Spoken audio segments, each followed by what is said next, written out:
wil sommer weer in die huis val om met ons saam te gesels oor Sint Bartolomeusnag en die Calvinisties-protestantse erfenis van politieke geregtigheid, 'n beskaafde of 'n gedifferentieerde samelewing, normatief gesproke as erfenis van ons Calvinistiese protestantisme, en dan die waardevolle erfbesit van ons burgervryheids nalatenskap, wat ons as 'n erfenis ook van daardie hiergenoemde stryd, en in besonder ook van die nawerking van Sint Bartolomeusnag ons deel geword het. Ons moet begin nie by Sint Bartolomeusnag die eerste plek nie, maar by die kerk van Jesus Christus, soos ons gesing het in Gesang 477, wat ewig stand hou, en die poorte van die doderyk sal dit nie oorweldig nie. Matteus 16 vers 18. En dan moet ons begin by die opkoms van die gereformeerde kerke in Frankryk. En waar die sterfjaar van Hendrik II van 1559 'n besondere landmerk was. Daar vind ons die amptelike geboorte van die protestantse Calvinistiese kerke in Frankryk, na die synode van Parys 1859. En die onstuitbare groei van die protestantse kerke as vrug van die reformatie in Frankryk, juis onder die leiding van Genève, moet ons nie vergeet nie. En ons vind 'n groot verskeidenheid mense wat meewerk aan die opkoms van die protestantse en Calvinistiese kerke in Frankryk, smousers, smokkelaars, wat Bybels gesmokkel het, preke, geskrifte van Calvin, sy Bybelkommentaar, wat wyd in Frankryk versprei is. Jong mense wat aan die Akademie van Genève gaan studeer het, en broer Hugo Huys gaan net nou met ons, juis ook hierdie perspektief op die onderwys en onderrig, gaan hy met ons deel. En we gaan na Genève om die gereformeerde geloof daar, ook in die onderwys, sy gestalte te gee. En sedert 1555 is daar reeds plaaslike kerke met vaste inrigtings. Teen 1558 word die protestante in Frankryk op 400.000 geskik. 400.000. Groot getal, so mense sê, op daai tyd. En teen 1560 was daar ongeveer 2500 protestantse gemeentes. En in Parys lees ons, ook in die martelaarsboeke, onder andere van Amstedius en andere, woon daar meer dan 6000 protestante die godsdienst oefen by. Een man, waarna Louis van Rooyen verwys het, kry 'n baie besondere roeping en 'n taak om die Calvinistiese protestantisme in Frankryk gestalte te help gee, naamlik admiraal Casper de Coligny. En aan hom rig Calvin 'n baie besonderse woord, by nabetragting iets wat ironies. Calvin skryf aan hom in daardie lotsbeslissende oomblikke ook van stryd van die protestantse gemeentes. Hy sê, die eerste druppel bloed wat ons mense vergiet, sal 'n vloed van bloed tevoorskyn roep, wat die hele Europa sal oorstroom. Hy waarsku daar die heethoofde wat in klein groepies wil moor en wil opstand pleeg en wat reg in die hande wil neem, Calvin. Dit moet ons ook sien in die agtergrond van sy opmerkings en soveel van sy geskrifte by name, sy Samuel kommentaar, sy kommentaar op die Pentateug en dan sy institusie, boek 4. Hulle wat die swaard opneem sal deur die swaard vergaan. En dan verwys Calvin hier na Sagaria 4 vers 6. Daarmee wil Calvin nie sê dat daar weerstand as sodanig moet wees nie, maar die heethoofdige eiewilligheid kan die einde van die protestantisme in Frankryk beteken. Casper de Coligny se Achilleshiel is ironies genoeg juis die adel van sy gees. Goed vertrouwd, ongewapend. Ons sou kon sê in daardie tydperk van stryd en vervolging, ongewapend besoek hy die hof van Karel die 9de. En dan ken ons die spreekwoord, ook in Frans, wie van die koning eet, sterf ook helaas daaraan. Catharina de Medici weer van slinkse web om die admiraal en ander leiers van die protestantse adel. Sy nooi hulle uit in die bruilof van Margaretha, jonger suster van Karel die 9de, en die jong koning van Navarra in Parys op 18 Augustus 1572. En die bruilof van Bartholomeusnacht word, soos terecht deur Dominee van Rooyen uitgewys, 'n bloedbruilof, wat 'n skandvlek op die Franse geskiedenis tot vandag is. En hoewel die bronne oor die getalle wat uiteindelik hulle lewens verloor het, nie net in Parys nie, maar 'n Hugenote slagting wat ook in die provinsies tot 30.000 opgeskiet het en in totaal uiteindelik binne die volgende paar maande selfs tot 100.000 geskat word. Die effek hiervan, die Dominee van Rooyen uitgewys, was ook die besef van die protestante dat ons finale tuiste in hierdie wêreld is nie hier op aarde nie. En hulle het vervolging in oormaat ervaar. Maar ook die roepingsbesef teen passivisme. Die besef dat gelowige protestantse Calviniste ook 'n roeping en 'n taak het in die kerk, in gesin, in huwelik, in staatsverband. Uiteindelik die Edik van Nantes, geteken in April 1598, en daarvan ons die erkenning van die Hugenote Calviniste se burgervryhede, 'n besonder godsdienstbeoefening, vryheid van gewete en reg van geloofsbeoefening, die reg op passiewe kiesreg, met ander woorde, om ook ampte, politieke ampte te vul, te bekleed, as regters, administratiewe funksionarisse, die reg op eie skole en onderwysinstellings, universiteite, en om befondsing daarvoor te ontvang, die reg om stede en dorpe te fortifiseer vir eie beskerming. Hierdie protestante het alles geleer, hier baie bloed. Die reg om veiligheidsstrukture te bedryf, sogenaamde Hugenote militia, en ook befonds deur die Franse regering. Die reg om beroepe te beoefen, die reg op vryheid van beweging, en die vryheid van aantasting van privaat eiendomsreg, daaroor gaan ons net nou nog ietsie sê, die reg op begrafnisse, en om hulle geliefdes te begrawe in eie begrafplase, en dan weet ons, dat die Edictus herroep in 1685 oor die boeg van nasionale eenheid. Die politieke motief van nasionale eenheid. Hierdie protestantse Calviniste kan nie meer hulle eie sake bedryf nie. Hulle moet nou in die kraal van die breë massa kom. Ons sou ook kon sê, die populistiese massa word nou die norm van wat reg en wat verkeerd is. Hierdie mense staan soos 'n seervingerry. En dan weet ons, dat in 1685 land daar die eerste 150 Hugenote aan boord die voorskoten in Saldanha Bay, om deel van 'n nuwe volk in wording te word. 'n Europese volk weliswaar, maar dan woon al 'n volk met 'n eie geloofstempel. En ek sal net nou aan die einde van hierdie paar gedagtes, vriende, 'n merkwaardige toespraak wat ek nooit so gelees het nie, die toespraak van generaal Christian de Wet aan die voet van die Nasionale Vrouemonument by sy inwyding op 16 Desember 1913, waar hy juis hierna verwys. Maar ons fokus is op die erfenis van die nawerking van die Sint-Bartholomeusnacht gebeur. Ons vind hier 'n verstewiging, ons vind 'n versterking, ons vind 'n fokus op dit wat Calvin reeds in sy institusie 1539 en in sy finale weergawe 1559 beslag gegee. Die menslike samelewing is nie 'n massa enkelinge nie, maar 'n lewensorde wat deur God in sy skepping voor voorsiening gemaak is. En dat die menslike samelewing nie opgaan in een enkele verband nie.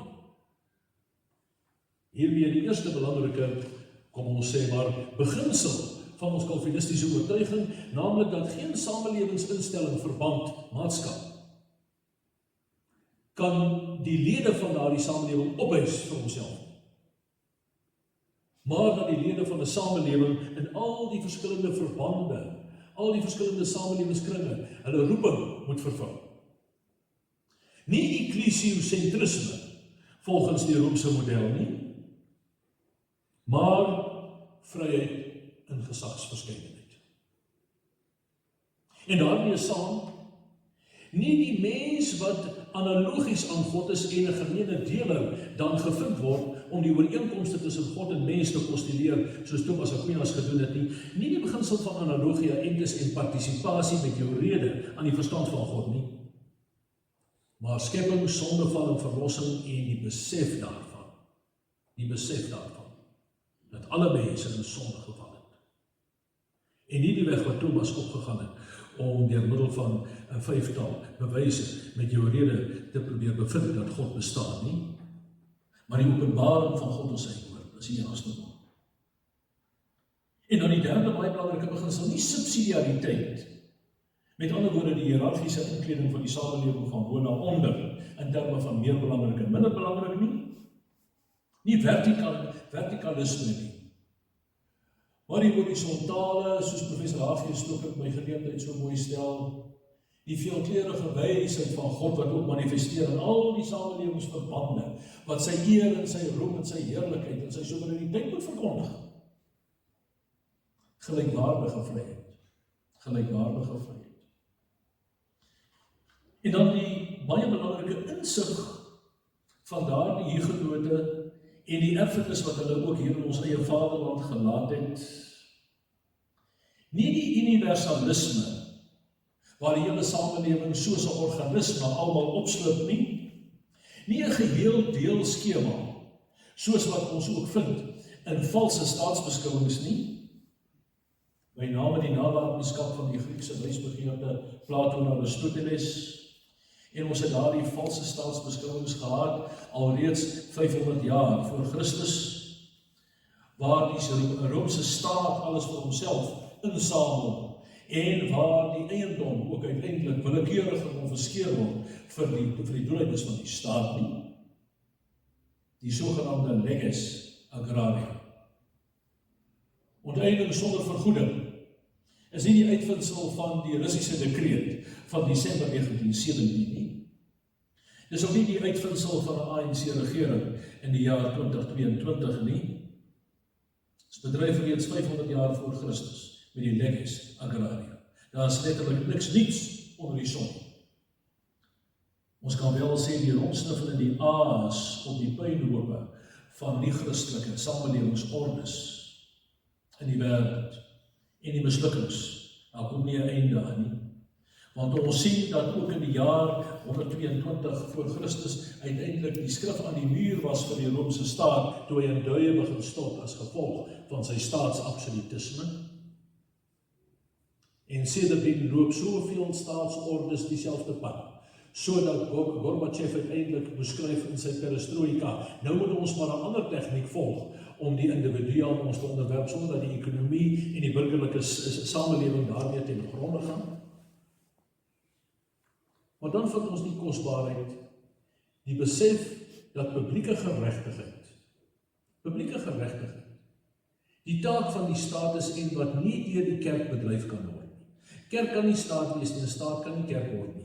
Hoe ook al in die middeleeuse denke hierdie twee met mekaar vermeng geraak het, en uiteindelik die kerk ook die staat misbruik het vir sy doeleindes en andersom. En dat die staat 'n instelling is van God in beginsel. Dink maar aan Romeine 13 en ander teksverwysings wat ons so dikwels ook in Calvynse institusie vind. En kerk en staat het byna normatiewe strukture waaraan hulle gebind is.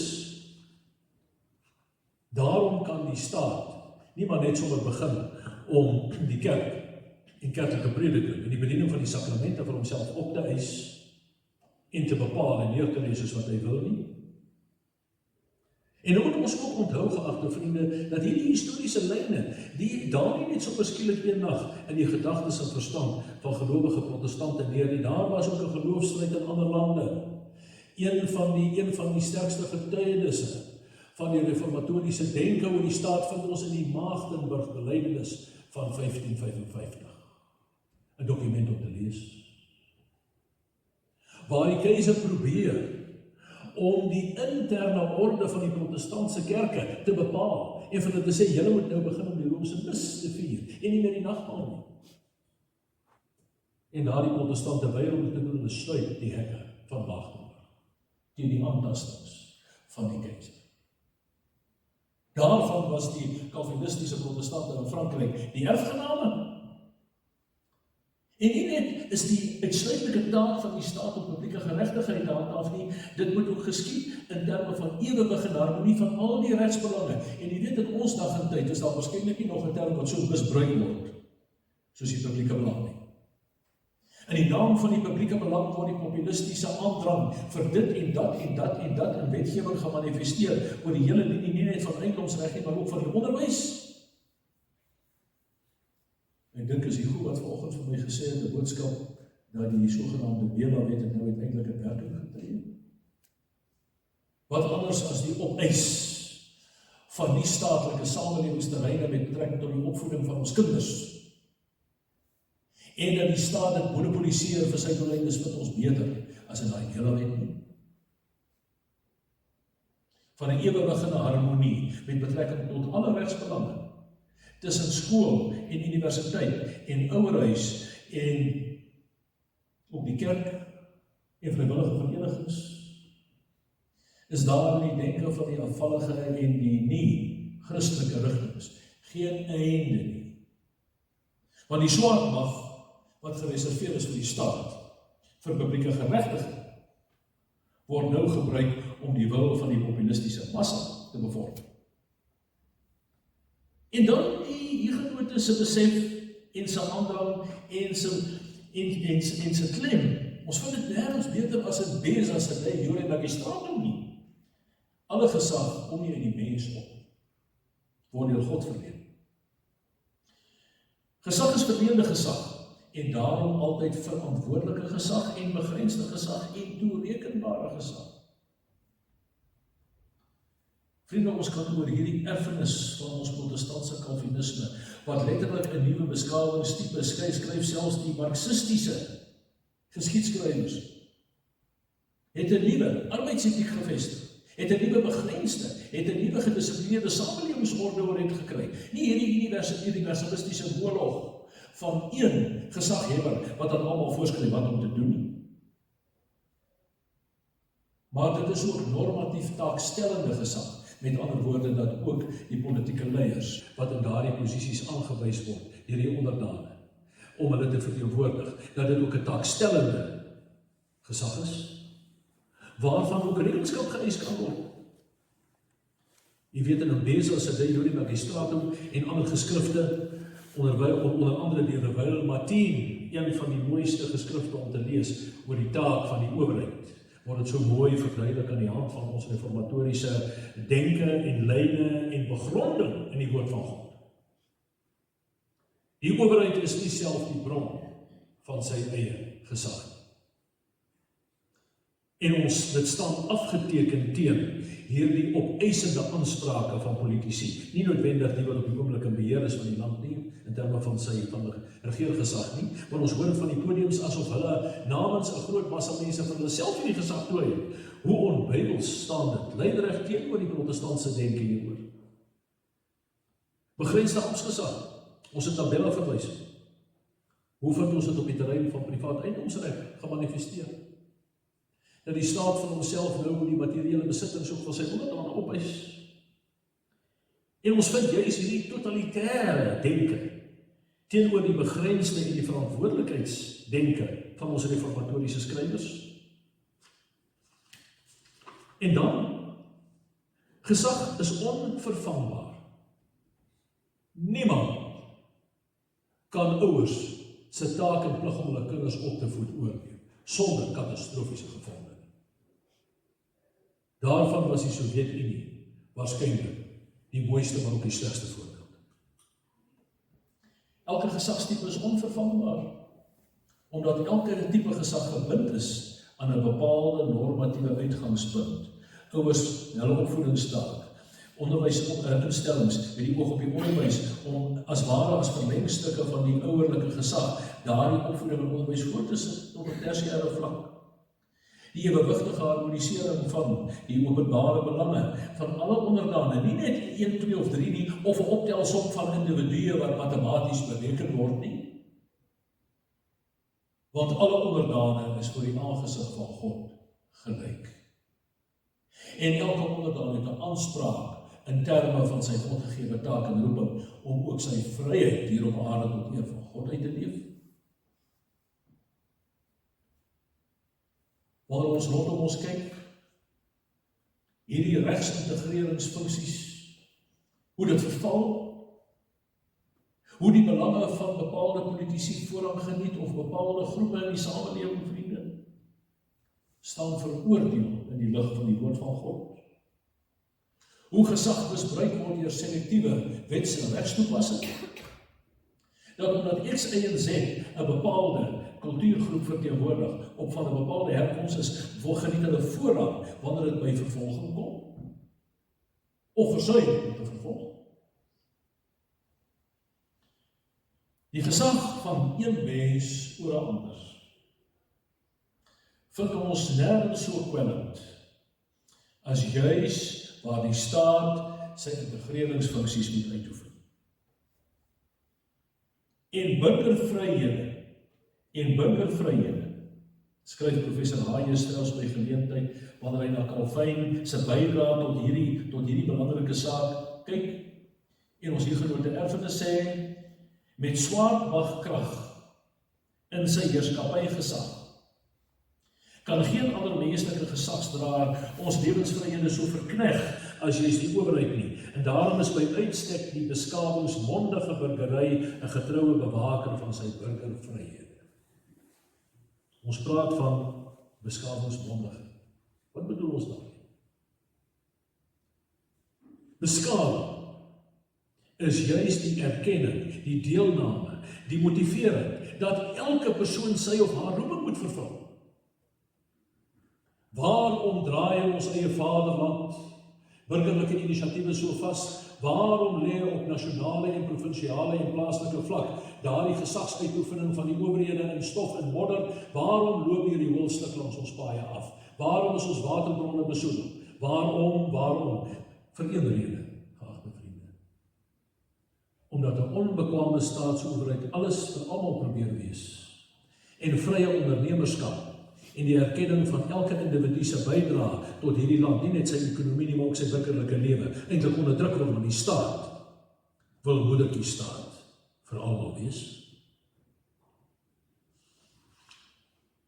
Ons burgervryhede is binne ons privaatregtelike roepings en burgerregte aan ons gegee. Nie deur die owerheid nie. Die feit dat ons hier vanmôre by mekaar is om Sint Bartolomeusdag te gedenk, is nie 'n vergunning van die staatsowerheid. Dis 'n vergunning van niemand, behalwe van God die vrymagtige, almagtige, soewerein alleen, wat ons roep tot sy diens. En nadenke en erkenning aan hulle wat ons voorgegaan het. Die staatkundige waarborg vir ons nie-staatlike lewensvryhede, ons burgervryhede, is primêr gegee in die eie aard van die begrensdheid van die owerheid se heerskappy gesag. En die owerheid is geroep om hierdie gesagsgrense in ere te hou. Ek gaan nie vanmôre oor verset in al sy vorme, die noodsaak daarvan, die dringendheid daarvan, en so uitwy. Behalwe om te sê, ons hugenote erfenis van weerstand van teen goddelose verval en goddelose vervolging maak voorsiening vir verset in verskillende vorme, maar nooit individueel. Jy sal ook onthou by 'n vorige geleentheid, ek kan onthou 2 jaar gelede, ons het hieroor gepraat by die Calvinistiese Alliansie se Kongres. Calvinistiese verset is sowel teen passifisme as goddelose revolusionisme. Daarteen. En dat Calvin besonder klem plaas op die kollektiewe optrede, En toe het ons ook by daai geleentheid gesê, waar is die stem van ons protestantse gereformeerde kerke? Hoekom is hulle so swygsaam? Die kerk het 'n eie besondere aard en roeping en doel, die 'n besondere wyse waarop hy ook sy stem moet laat hoor, wat ons nie hoor nie, Waar is ons leiers, ons volksleiers, se stem met betrekking tot verantwoordelike, normatieve verset? Was hier van andersins? En nou die groot leemte, geagte vriende, ek noem dit net hier voor ons voortgaan. Daardie kollektiewe verset wat in die hande van ons volksowerhede moet wees. U onthou dat Calvin maak melding van die Atheense voorbeeld, van die Euphorie, die volksverteenwoordigers. Waar is ons volksverteenwoordigers wat die leiding hierin moet neem? En leiding ook aan ons volksaksies moes. Waar is hulle? Magdeburg het 'n oplossing daarvoor gehad, daar was ook nie volksowerhede nie. Uiteindelik het die ouderlinge die taak moes oorneem. Ouderlinge wat hier sit, jy het ook 'n taak met betrekking tot verset in ons vaderland op 'n verantwoordelike wyse. Ook ons nie-staatlike verenigings en regspersone, in watter verband ook al. Daar sit Benny, ook as hoofbestuurder van TNSA, wat ook op 'n baie besonderse wyse, jy weet, die owerhede op Durban moet plaas, wat gereeld gebeur. Ek dink dit is 'n ligpunt in ons volkslewe dat daar almal nog nie ewe swygsaam geword het oor die gruwels wat gepleeg word, as 'n aantasting van die eer van God, waar we nou nie van rooi verwys het nie. Geagte vriende, die owerhede is gebind op 'n ampt. Hulle het bepaalde normatieve perke waarbinne hulle moet optree, en publieke geregtigheid is juist die waarborg teen aantasting van burgervryhede van privaat individue in samelewingskring. En dit het 'n besondere effek en implikasie. Ook vir dit wat ons in hierdie materialistiese eeu rondom ons sien gebeur. Naamlik 'n hele rits wetgewing wat alreeds van 1994 af gestalte gekry het, en besig is om voortgang te kry, dit lê op die lesenaar van die president, wat ons nou en dan hoor. Soos byvoorbeeld die wet op onteiening, wat in 'n wetsontwerpvorm daar lê. Ons verwys ook na wetsontwerp B8 van 2021, wat voorskryf in sy vorm wat hy tans daar lê, of u met hoenders mag boer, of u met gesaaides mag boer, of u met beeste mag boer, en die seggenskap oor wat u as 'n bydrae winsgewend tot hierdie ekonomie wil en moet lewer, word al kleiner en kleiner. Tirannie, universalisme, waar die reg nie publieke geregtigheid bevorder nie, maar 'n wapen teen die burgery word. Waarom moes uiteindelik die Romeinse owerhede in Frankryk hierdie vergunning met betrekking tot die erkenning van burgervryhede maak, met besondere verwysing na eiendomsreg? Want die stem van die protestante, en nie net Calvin en Beza nie, maar ook die Zurich, soos Bullinger en Zwingli, en soos Melanchthon, ook in Duitsland, en ander, staan op die Bybel as die geopenbaarde gesaghebbende bron van God, wat ook meespreek en rigting en koers en begronding gee ten diepste aan die staat se taak en sy funksies, en hoe hy ook teenoor die burgery moet gedra, ook met betrekking tot hulle privaat vryhede. En die eerste belangrike beginsel, die reg op privaat eiendom is 'n Bybelse beginsel. Dis nie 'n geskenk van die staat nie. Dis nie 'n geskenk van die paus nie. Dis nie 'n geskenk van die Vatikaan nie. Dis nie 'n geskenk van die populistiese massa of 'n vergunning aan elke individu wat hier sit en daar buite nie. Omdat die aarde behoort aan God en die volheid daarvan, en hy die oppermeester in besitting en eienaar van alles is. Eksodus 9 vers 29. En die mens geskape na die beeld van God, ontvang die opdrag om die aarde te bewoon en te bewerk, nie net sommiges nie, Genesis 1 vers 26 tot 27, en uit hoofde daarvan ook eiendom, daaroor moet beskik, om hulle roeping te vervul, onderhewig aan God se soewereiniteit oor die hele skepping, Romeine 8 vers 19 tot 23, Daarteenoor vind ons hierdie vergrype van aardse maghebbers, staatlike magswelles, die bron van nasionalisering, ontkenning van privaat eiendomsreg, ontkenning van die aanspraak wat elkeen van ons hier het, die reg wat ons het om God te dien en aanbid en sy skepping te beheer, die aantasting daar, ook deur ontneming sonder vergoeding. Want God gee aan die mens die vermoë om oor die skepping te beheer. Hoe mooi beskryf Calvin dit van Harold in sy Genesis kommentaar. Eiendomsreg daarop te vestig. Dit ook gevolge God se roepingsopdrag en kultuurmandaat te bewerk.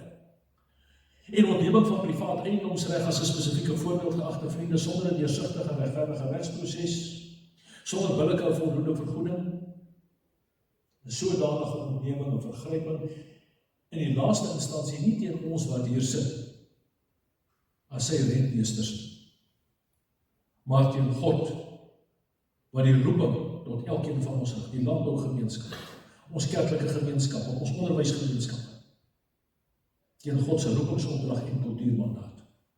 Een van die ergste vergrype wat die afgelope tyd homself in ons Vader moet afspeel, is die feit dat die staatsowerheid heen gaan en daar sien ons hulle in ons geestesoog, hoeveel koeksisters is gebak, hoeveel pannekoeke is gebak, hoeveel jaffels is gebak, hoeveel skape en beeste is opgevuil deur die landbougemeenskappe om ons skole in staat te stel, nog destyds die ou model C skole, sodat beheerliggame hulle taak en funksie kan uitvoer. En die staat kom met 'n pennestreep en hy sê, hierdie eiendom waarin julle so lank gewerk het, wat tans nog in julle besit is, die word nou eiendom van die staat. En nie net die eiendom nie, maar ook julle kinders daarmee sal.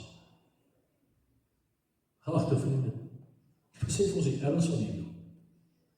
En in die samelewing skynbaar swygend, meer ook behalwe van enkele stemme hier en daar. En waar is die stem van ons kerkgemeenskappe, wat moet opstaan en sê, maar dit skry teen die woord van God, teen sy eer en sy opdrag en sy roeping.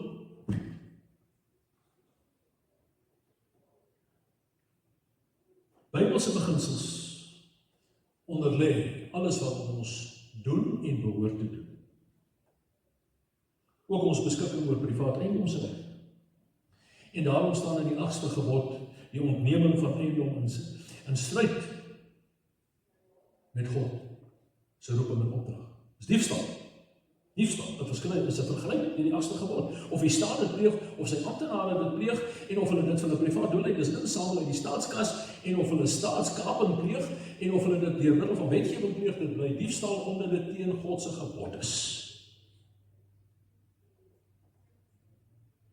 Want privaat eiendomsreg is 'n vorm van beheersing. En waar sodanige beheersing deur onderdane ontken word, deur die staat alleen opgeëis word. Ons is letterlik onderweg na die ou Platoonse staat, waar die staat selfs voorskryf met wie u en ek mag trou. En dan moet ek sê dat daardie huwelik word eintlik deur die staat net vergun vir 'n tydjie, want daar is ook 'n gemeenskap van vroue in Plato gesê. Die eintlike doel en rol van vroue in die samelewing is eintlik maar net om die soldate gelukkig te hou wanneer hulle van die slagveld terugkeer. Hoe ver is ons al op daai pad? Staatlike magshebbers en tirannie. Ek wil nie oor Johannes Althusius se omskrywing van tirannie uitwy nie, behalwe om te sê burgervryhede staan primêr daar afgeteken as die belangrikste sentra, as die belangrikste aanknopingspunte en die belangrikste beginsels. Juist daar waar die staat sy hande kry, is tirannie. As die staat homself vergryp aan privaat eiendomsreg. En geagte vriende, dan is ons tog dankbaar dat in ons tyd die Here ook vir ons nog genade tyd gee. En ook die Van Rooyen het ook verwys na vergrype, onderdrukking deur al die eeue. Maar daarmee saamkom ook 'n roeping, daarmee saamkom ook 'n opdrag. Om nie mee te doen, net sy stilswygend of aktief aan daardie vergrype nie. En daarom moet ons protesterend, reformerend die taak op ons weg opneem. En ek sluit af, voorsitter. Op 16 Desember 1913 maak generaal de Wet 'n opmerking. Die vraag is, daar is hierdie eksemplare in die geskiedenis. Dit staan daar vir baie van ons mense ver. En dan sien ek in my geestesoog hoe die ou generaal op 16 Desember 1913 waarskynlik terwyl hy opkyk na daai spits van die monument. 'n man wat Britse imperialisme en die effek op ons mense in die kampe gesien het. Sê die volgende oor hoe naby hierdie plig en taak op ons rus. Nie net historiese eksemplare nie. Hoe naby? Het die Afrikaanse volk nie voortgespruit met die vrome Hugenote wat met die Bybel in die hand al vaderland verlaat het om gewetensvryheid te soek in Suid-Afrika nie? Vra die bejaarde generaal. Die grondslag van hul tradisie was die geloof. Nou die appel, die versoek, die opdrag, daar sit voor hom ou stryders wat saam met hom op kommando was, aan die voet van die vroue monument. Daar sit ook 'n jonger geslag, tot 'n groot mate verarming en sak en as. Die oorlog was pas 11 jaar agter die rug. Hulle het geweet wat onderdrukking was. Hulle het gesien hoe lyk 'n plaas wat afgebrand is, wat vernietig is. Hulle het gesien hoe hang die rookwolke oor die vlaktes. En jy kom terug daar waar jy opgebou het, geslagte afgetakeld tot niks. Dan vra die bejaarde generaal, volg u God op die wyse waarop die Hugenote hom gevolg het? Ons lees God het Abraham geroep uit Ur van die Galdeërs. Roeping. Waarvan Tosje so 'n pragtige skat as hy prediking gemaak het, nie waar nie? Ons lees God het Abraham geroep uit Ur van die Galdeërs en 'n verbond met hom gesluit. Hoeveel verbonde het die Hugenote nie met God gesluit nie? In hulle stryd, kerklik, polities, onderwys. En in die verbonde is ons ingesluit en ons kan nie loskom nie, want ons vadere het die belofte gemaak. So naby is dit aan ons. Nie 500 of 600 jaar weg nie. In die verbondslyn is ons as nasate van daardie vrome Hugenote en stryders en leiders. Staan ons vandag hier, sit ons vandag hier voor die aangesig van God. Ek ag dit my plig om hierop klem te lê. Ek moet herhaal. Sien jy die ou generaal? Ook 'n man van min woorde, dat hy dit herhaal. 'n man van min woorde, hy herhaal dit. Ek moet herhaal die beloftes van ons Hugenote voorvaders. 'n volk kan groot word in weelde en afdwaal. Maar weet dit, as ons dit doen, eendag word ons volk tot verantwoording geroep.